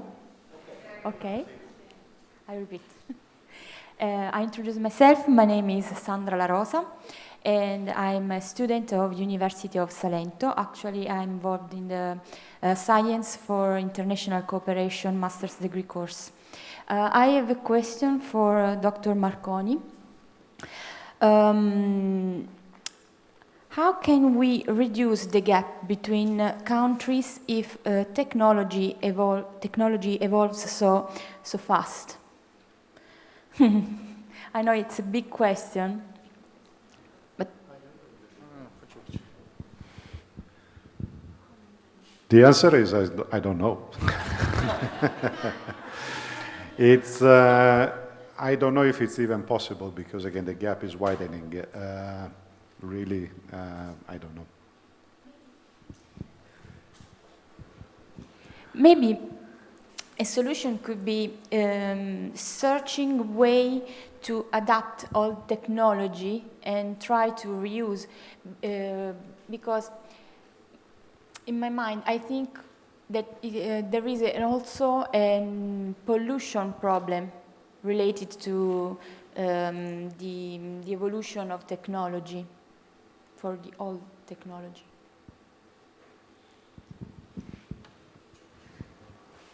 And I don't know if you want to collect more questions or... Okay. Let's collect more questions. Sorry. Yes, I had a particular. Okay, I'm Catherine Vieildan, and Secretary General of Group Europe. I always forget to introduce myself, which is very impolite. Thank you for the lesson. I had an issue about one concept that was mentioned, which is the Brussels effect. We all know we do have a capacity to act and change global governance in specific areas. We know that Europe has been very active as regards protection of privacy and regulation of the internet. But where do we stand exactly in terms of dependencies or hidden dependencies as regards the infrastructure? I think we had this very good presentation on different layers of dependencies. Where do we stand today? Of course, we are very much in the hands of the GAFAs, but what signs are we, what is being built? Where are we going? In what direction? This includes this, the presentation and explanation that was given as regards blockchains. I'm not sure that blockchains are entirely independent or can exactly be under control, especially as far as the infrastructure of such networks are concerned. That's an open question. Thank you. Yeah, I'm going to collect.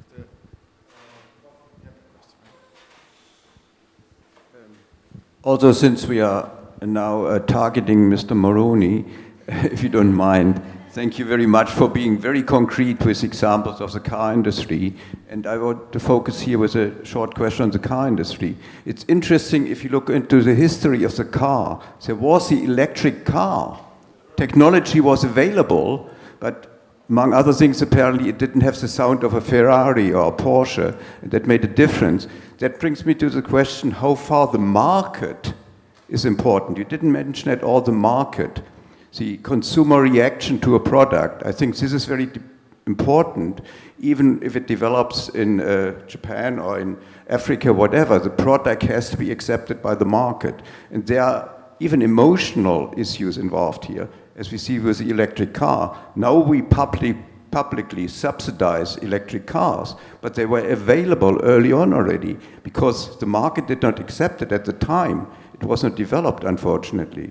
And this aspect of the market, since we are still living in a very capitalistic context here, particularly on the global market, where there's no regulation in a way. WTO is hardly influential on monopoly issues and others. So the market has to come in here as well in development issues, in my understanding. Thank you.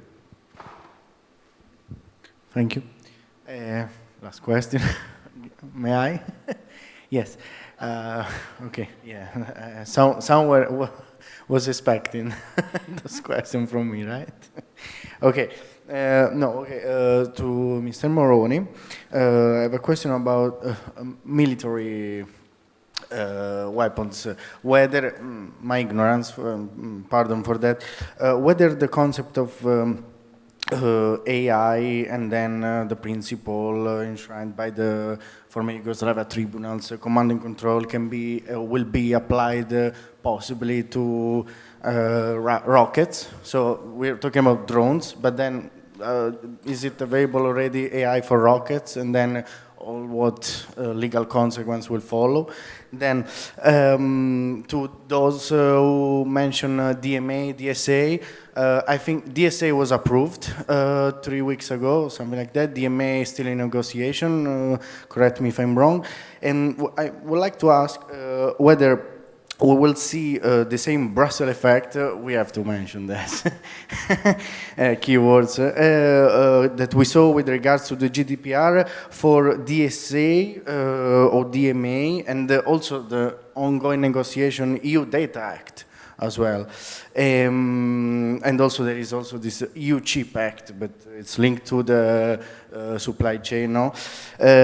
So will be, so those acts, DSA and DMA, will be enough to tackle fake news, hate speech, and apply the principle of what is illegal offline is illegal online, talking also about the presentation with the avatar.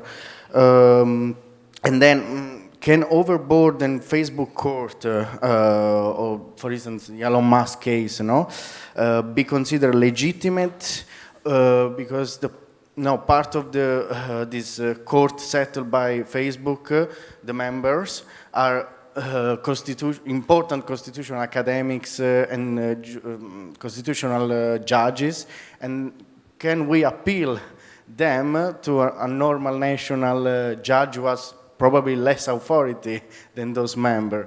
Okay, a lot of inputs and questions. Thank you very much. Who wants to answer first? Together with Francesco, I'm the other one who cannot stay silent for long. Sorry. It's about the latest presentation by Melania. I had a quite long and interesting experience in the metaverse. It's okay. It's more a comment than a question. But Melania is maybe too young, as many of you, to know that many of us had experiences in the metaverse some years ago. I've been a resident in Second Life from 2009 to about 14 maybe. And I learned a lot. I was fascinated by the fact that it was a world without borders, and you could meet people from everywhere in the world, also from some BRICS, not all, everybody, obviously, but from the open societies around the world. It was interesting, and we already could see that people behave in some strange ways in the metaverse. There are people who just live their normal life doing other things, like meeting more people, doing more things. So it's like being there, done that. And you see another category of people who just live a sort of an enhanced life where they look like supermodel or bodybuilder, and they build huge houses or go dancing with wonderful gowns and this kind of stuff. And you saw also universities and offices and people trying to meet up there to save money from real meeting up with a more immersive experience. So it was a way to save money. So it was just, not really a Second Life, but an enlargement of the daily life online. Of course, we had the immersive experience because it was before Oculus Rift. But in the end, it was not something strange. It was something we already experienced. And to me, it's a bit strange now that this is becoming such a big deal just because Facebook is in it. I mean, it was already a big thing. And it was very useful for me at that time and for other people I met, because I had very little kids. I used to wake up often in the night, and I had a difficult time to go back to bed. And it was a way to meet people and chat when I was obliged to stay long time at home when I was not working, because I couldn't have always the babysitter to go out. And I met people who were sick and couldn't go out. It was a way to socialize. So for some people it was very good, I think. For other people it was very dangerous, because I met people addicted who couldn't get off. And so, I mean, it's not, you meet every day people addicted to this and that. This is another addiction, like many others, so not in nature something completely different in the end. So I think the metaverse has been sometimes described as this, a life-changing or story-changing thing. It's just another way of interacting among humans, no more, no less. It needs rules like any other interactions. For instance, we need rules to protect minors because there are adult contents in some of these places, and you need some rules. But these are the same rules you need outside. No, in my opinion, as a lawyer, I don't see such a difference. Maybe there are some difficulties in the implementation. Maybe Gianpaolo knows better than me, but I don't see such a big deal about the metaverse in the end. Me neither. Yes, but we all know that we have Mr. Moroni to answer to everything. So yes, exactly. But also the others. So if the others who spoke want to go back to the table, I think they can answer.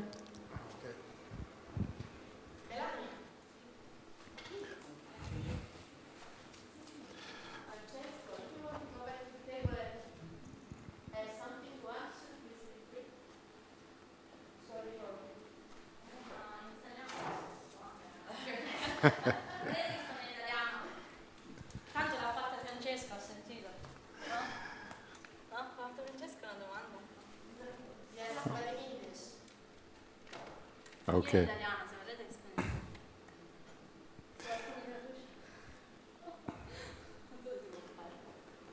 we may.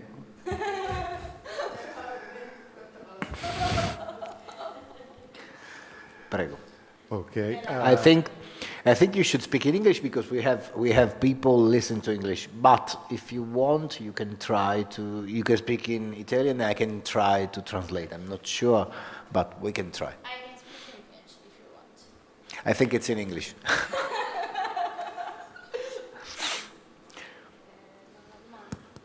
Okay. Just to go quickly, first of all, Professor Ruotolo should be the person answering, because the one about military AI is very, very big, and it could basically be a topic for another Congress. It's a huge thing.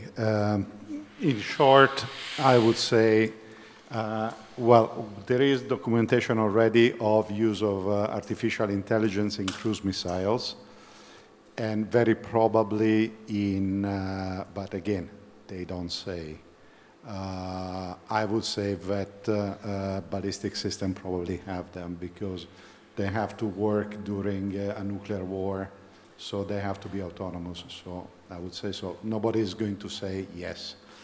There is a big approach difference between the East and the West.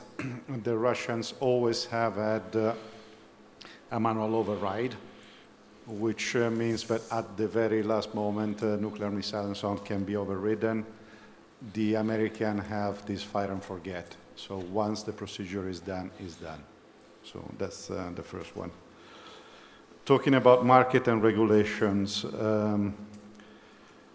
to respond to Mr. Pape first. The market is very important because we'll see it.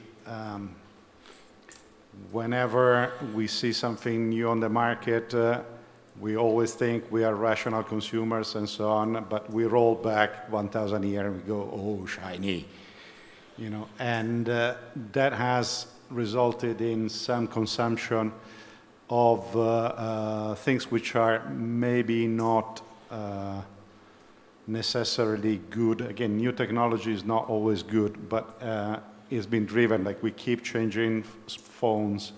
Very few people think, are they actually new or they just the new model of. Same with cars. Now there is this, again, the industry is showing electrical as the new thing.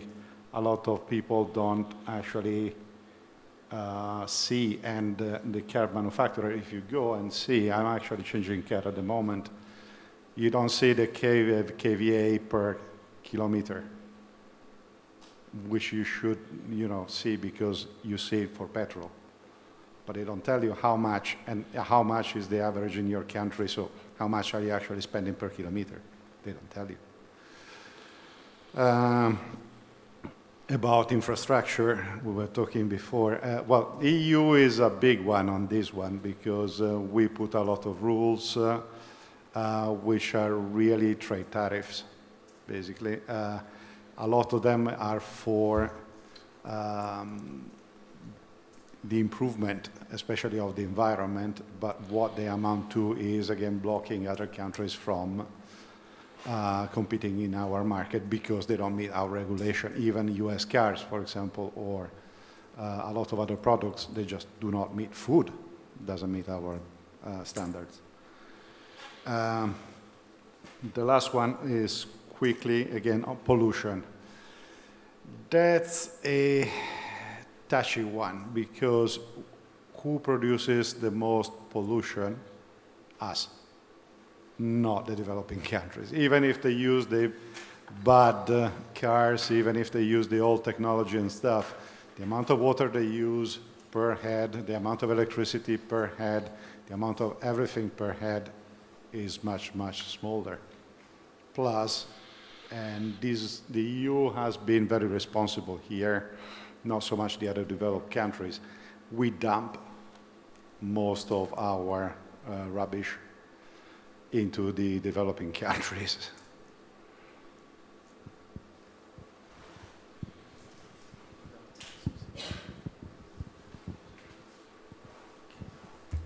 Okay. The thing is that... Scusate, c'era una domanda. There was a question, if it's possible. Of course. Okay. We are here for this. Sorry, thank you. Yeah, after Professor Cafaro's suggestion about the metaverse and the fact that that reality is actually quite, it's not fictional because it's an extension of reality, and that was your point. And I'm actually, what it made me realize is that even before the pandemic, but it got bigger after the pandemic, smart working and digital nomadism has actually reversed. So if you see it in reality, it's even like us, you know, functional, natural people, also integrating part of our lives within the internet. So basically, I imagined the metaverse, but then I've actually realized that even in real life, we are already integrated in that metaverse, and how natural, more than technological, it's becoming. So yeah, so thank you for your insight. It actually broadened the spectrum of what reality and natural living is for me. Thank you.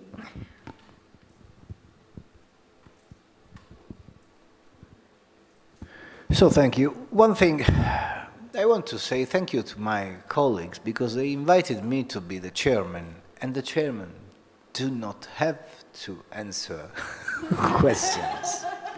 It's up to the speakers, no? No, just one thing. Really, thank you all. There are a lot of things just to think about, to think again about. For instance, when Mr. Moroni said, nobody knows, when you said, no, what will happen, nobody knows.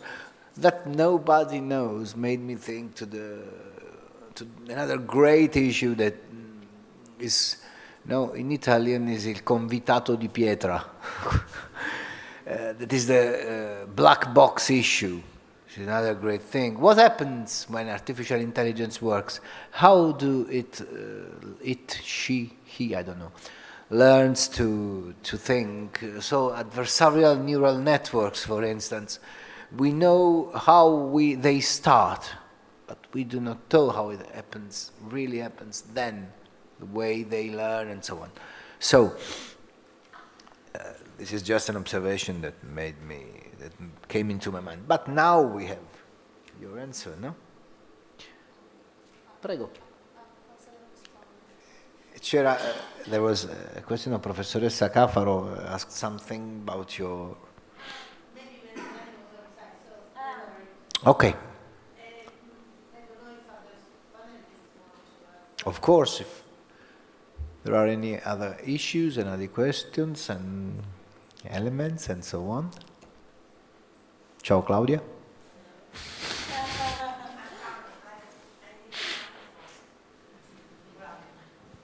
I take the floor now because I would like to express my deep thanks to Susanna because once again she has demonstrated to us that believing something is fundamental in order to improve ourselves as human beings. Because even if today we are not a lot and we are essential, I think. We are all seeds of democracy, peace, tolerance, empowerment. And it's only thanks to you and to your heart that everything is possible. So really, thank you so much. It was my task too. No, about the metaverse, sorry for... my aspiration is to become full professor of EU law in the metaverse. I think it could be easier for me to reach this goal in the metaverse than in our real life. No, I'm not well aware of artificial intelligence, blockchains, but I'm very fascinated in these issues, and I think that we have to start talking more about those issues also in schools, because children that are the future, they are big users of new technologies.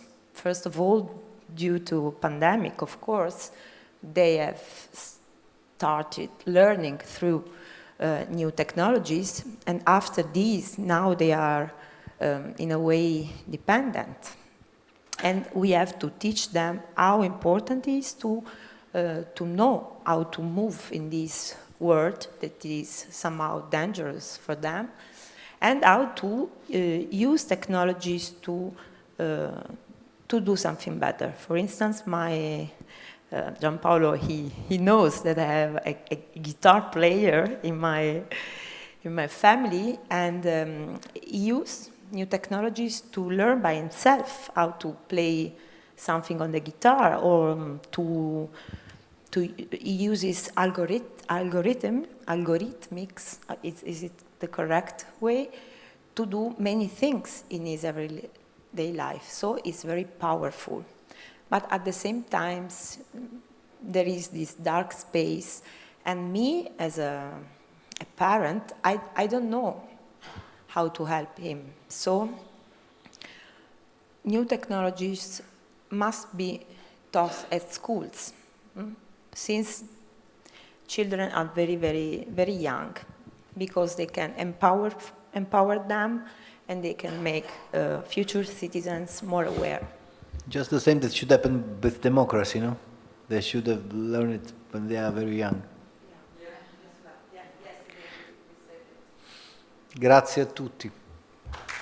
Bye bye. Stay, because the next session is my session. Don't go away.